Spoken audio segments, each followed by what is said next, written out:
Hi, Fee Jamieson-Folland, the Lifestyle Onliner, helping you live the life you love.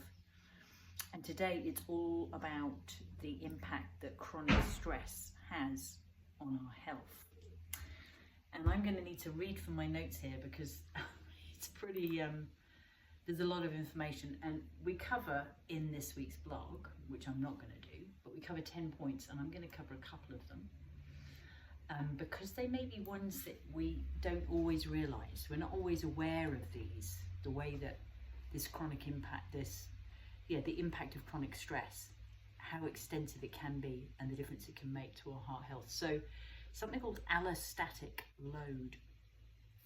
And it's a fancy term really basically for the cumulative wear and tear that happens to our body when we're experiencing chronic stress.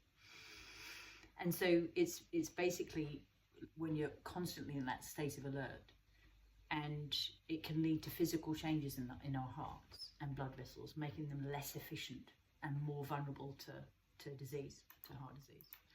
And so it's kind of like running an engine at full throttle, and then obviously it's going to have it's going to break it down over time. Something here that we kind of call the invisible weight is the challenge that can come with bearing more than our fair share of the stress, and that can really have a huge impact, and that might be financial strain, lack of access to healthcare, work-related stress, and this carried over a long period of time creates that constant worry, and it's an emotional toll.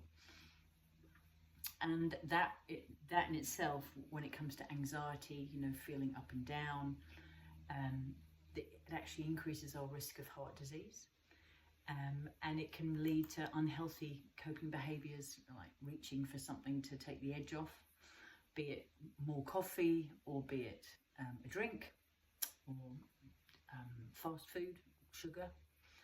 And then of course we've got the direct cardiovascular effects of being under chronic stress, and it can affect our heart rate variability, which means that we can end up with arrhythmias, and it can cause stress cardiomyopathy. Another way that you might hear that described is broken heart syndrome, quite literally. And this can be a long-term predictor of problems with our heart. So what can we do? A couple of things I'll mention here. Sleep.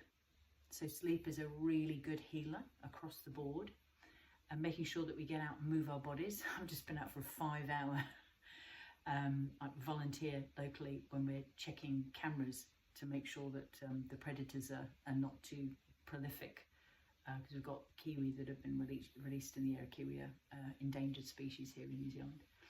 And prioritising looking after ourselves, and that can be easier said than done when we feel like there's no gas left in the tank, but it's a way to make sure it can actually help the gas in the tank. So how about you? Is this something that you're aware of?